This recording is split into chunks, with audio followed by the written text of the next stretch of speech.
Hace ya varios meses tuve la oportunidad de adquirir un nuevo ordenador a un muy buen precio, una MacBook Air con chip M2, y mi relación con este equipo se ha convertido en un amor-odio inclinado más hacia este último.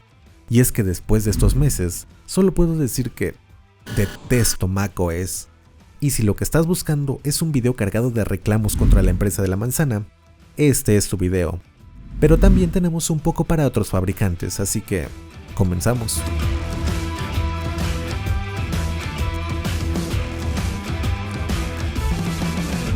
Primero debemos colocarnos en contexto.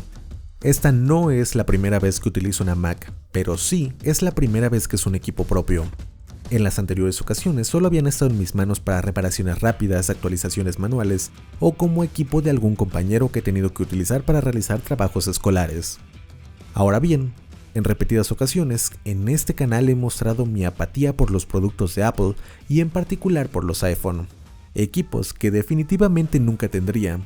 No porque sean malos en sí mismos, sino porque simplemente no son para mí. Carecen de muchas funcionalidades que utilizo a diario, y esto sí que es algo que me consta. Mi novia es una fan a muerte de la manzana, y en varias ocasiones hemos hecho pruebas y comparativas entre su iPhone de última generación, y me sigo quedando con mi OnePlus de hace 4 años. Tuve un tiempo un iPad que finalmente sustituí por una Galaxy Tab, cambio del que ya he hecho un video enfocándome en la utilidad de Samsung DeX. Y iPadOS tampoco fue un sistema de mi entera devoción. Con esta experiencia previa debería ser evidente que lo último que debería comprar sería una Mac, pero siempre intento ser lo más imparcial posible, y la realidad es que cuando logras encontrar una Mac con un buen descuento, simplemente no tiene competencia, al menos sobre el papel. El hardware es bastante bueno o cuando menos aceptable. Los nuevos chips M también juegan muy a favor de estos ordenadores, y en cuanto al sistema, si bien en aquellas ocasiones que lo probé tuve algunas dificultades, todas fueron por falta de costumbre. Y si eres suscriptor, sabrás que Linux es un mundo que me encanta, y entre esa comunidad, la mayoría afirma que macOS es como Linux pero user-friendly, y en general es muy bueno.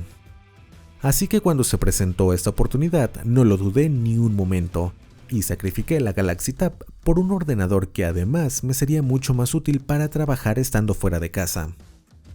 El elegido fue una MacBook Air M2 de 512 GB de almacenamiento y 16 GB de RAM. La recibí y la primera impresión fue francamente muy agradable. La calidad de construcción del chasis se nota un pasito por arriba de, por ejemplo, mi Huawei MateBook que actualmente utilizo como servidor, ya que no soportó muy bien mi ritmo de vida. La pantalla se ve muy bien y el notch nunca me molestó más allá de la primera impresión, ya que se oculta sobre la barra de estado. El touchpad es efectivamente bastante bueno y todo lo que se cuenta. El problema fue el teclado, que se siente como de juguete. De hecho, ahora mismo estoy escribiendo este guión utilizando este teclado y después de meses sigo sin acostumbrarme a él. Así que, en mi casa directamente prefiero utilizar un teclado externo. Además de que ya he visto teclados de láser deshechos por uso constante, y ya como veo las cosas, este irá por el mismo camino. Pero definitivamente no usaré esas membranas horribles que algunas personas utilizan para protegerlo. Pero por este precio sí que esperaba algo mucho mejor. Finalmente llegamos a una parte que personalmente siempre he disfrutado demasiado, la configuración inicial. Y no estoy exagerando, en cada ocasión que he cambiado de ordenador o probado nuevas distribuciones, nunca hago una copia directa. Prefiero configurar desde cero y puedo pasar horas totalmente feliz de hacerlo. Pero en esta ocasión, oh Dios mío, fue algo horrible. Demoré casi un mes entero en tener el sistema más o menos a como a mí me gusta y ciertamente no quiero volver a pasar por ello. Y es que de intuitivo nada. Este sistema se sintió como Debian teniendo todo en blanco y sin ninguna configuración hecha, pero todavía peor porque te esconden las configuraciones a un nivel que hasta parece una broma. Para cada pequeño cambio debo investigar dónde encontrarlo porque no está en donde lo esperarías en la configuración. Y todo esto va desde temas tan sencillos como el clic por toque que no está activo. Debes presionar el botón del touchpad para hacer clic. Esto se soluciona rápido, pero luego tienes cosas que simplemente no tienen sentido. En la barra superior no puedes ocultar todos los iconos que quieras de aplicaciones activas en segundo plano. Unos sí y otros no. Debes descargar una aplicación externa para conseguirlo. Cuando das clic en la fecha se abren los widgets en lugar del calendario. Y esto es algo que aún sigo sin hacerme la idea. Aún después de todos estos meses siempre voy a dar clic ahí, esperando ver un calendario para una consulta rápida. Pero nada. Puse un widget de calendario, pero no puedes interactuar con los widgets, así que no puedes desplazarte entre los meses. Para solucionar esto nuevamente, debes tener una aplicación de terceros. El escritorio queda prácticamente inutilizable ya que no hay una manera fácil de llegar a él. Esto porque el sistema está pensado para que nunca minimices las ventanas. Y el dock, ese maldito dock. En Linux, utilizar el dock es una de las cosas que más me gustan. Es estético y funcional, y el ocultarse automáticamente funciona muy bien. Y esperas, al menos, algo igual de la mano de los creadores de esta herramienta. Pero no.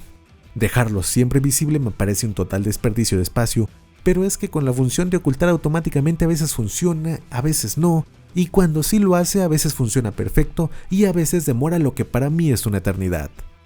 No hay manera de minimizar las aplicaciones dando clic en los iconos en el dock como lo harías en cualquier otro sistema operativo. Y para minimizar debes dar clic en el botón amarillo. Y para maximizar supondrías que se haría con el botón verde, pero no. Lo que hace es abrir el programa a pantalla completa en otro espacio. Y esto de último hace imposible interactuar con varios programas maximizados en simultáneo. Por suerte, aquí sí que hay alternativa y es dar doble clic en la parte superior y con esto se maximiza dentro del mismo espacio. Y luego está el botón rojo, que no cierra nada, está ahí nada más de adorno porque cierra parcialmente el programa y el trabajo que estaba realizando, pero el programa en sí sigue activo en segundo plano. Y mira que configurar el sistema para funcionar así cobrando una millonada por una ampliación de RAM es simplemente ser mala gente. Y bueno, para cerrar completamente una aplicación debes presionar Command más Q, que ya hasta parece una broma hecha a propósito, porque este comando en cualquier otro sistema se utiliza para escribir el símbolo arroba, pero al menos los navegadores ya se lo saben y te piden confirmar cerrar antes de hacerlo. Hasta ahora, todo lo mencionado se puede solucionar parcialmente o simplemente te acostumbras. Y sí, más o menos me he acostumbrado a todo esto, pero es que no debería ser así. El sistema debe estar hecho para servir al usuario, no al revés. Y hay algunos otros apartados que no tienen solución, al menos no sobre la versión de Mac que he estado probando. Por ejemplo, para realizar una captura de pantalla no puedes elegir dónde se guardan ni editarlas antes de guardarlas. Esto se consigue con un programa de terceros. No tienes un historial del portapapeles. Esto nuevamente se soluciona con un programa de terceros. Y sí, sé que esto finalmente y después de años lo añadieron en la última versión de macOS. Versión que no probaré hasta en unos meses más, pues hay demasiados reportes de mal funcionamiento en ordenadores con chips M1 y M2. Aquí una pequeña pausa y hablando desde el futuro. Algunas aplicaciones descargadas desde el App Store me han dejado de funcionar hasta que actualice, así que me veo forzado a hacerlo en contra de mi voluntad. Este es un problema que ya había tenido con el iPad, y solo puedo decir que ni siquiera Microsoft se atreve a tanto. Y volviendo una vez más al dock, el drag and drop es inutilizable. Por ejemplo, en Windows o Linux, cuando necesito cargar un archivo desde el administrador de archivos hasta el navegador o un editor, primero lo arrastro a la barra de tareas y posiciono sobre el icono en la aplicación destino. Esta se abre de inmediato y coloco el archivo donde quiera. En Mac, primero el icono parpadea varias veces, luego abre una vista previa, colocas los archivos sobre esta nueva ventana y debes esperar a que nuevamente parpadee varias veces hasta que finalmente se abre y ahora sí colocas los archivos donde quieras. Podrá parecer unos pocos segundos extra, pero si lo haces muy seguido como ocurre mientras editas video, es algo que te hace perder muchísimo tiempo y paciencia. La solución es abrir primero el programa destino, luego el administrador de archivos encima y en una ventana de menor tamaño que no cubre el área destino, y ahora sí arrastrar y soltar. Si me preguntas, sigue siendo una pérdida de tiempo, pero peor es nada. La vista previa al cambiar de aplicaciones con Command Tab es inexistente. Para eso solo encontré una aplicación de terceros que cumple la función a medias. Si tienes varias ventanas abiertas en un mismo programa, el dock solo te abre la última ventana abierta. No puedes elegir a menos que des clic derecho. Y la RAM. Había escuchado y leído por todos lados a los fans de la marca decir que Apple la optimiza muy bien y que no se necesita la misma cantidad de RAM para realizar las mismas tareas que en Windows. Pero esto es una mentira absoluta. De optimización nada de nada. El sistema operativo se aparta 7 GB nada más para funcionar sin hacer nada y sin ningún otro programa activo. Firefox pasó de consumirme entre 4 y 6 GB en Windows a pasar los 8 como si nada en Mac. Lo mismo con cualquier navegador que utilice. Ciertamente consumen 1 o 2 GB menos que Firefox, pero siguen siendo un consumo excesivo. Disfrazado además al separar la carga en múltiples tareas, así que cuando vas al monitor de actividad medio que disimulan, pero bajando un poquito te encuentras con otras miles de tareas que suman al consumo. Safari directamente no lo probé porque necesito sincronización entre todos mis dispositivos, además de ser un navegador demasiado básico para mi gusto. Con los 16 GB que por suerte tiene este ordenador, estoy más o menos bien para cosas medio sencillas de mi trabajo y escuela. Pero como me ponga a editar todo se descontrola, así que no se crean eso de que Mac maneja mejor la RAM, porque por algo te la venden a sobreprecio. Y finalizamos con la parte que más me ha frustrado. Yo utilizo en mi día a día, en mi casa, un monitor de 1080p de 24 pulgadas, un monitor con el que he estado muy contento desde que lo adquirí hasta ahora. Y es que veo los píxeles.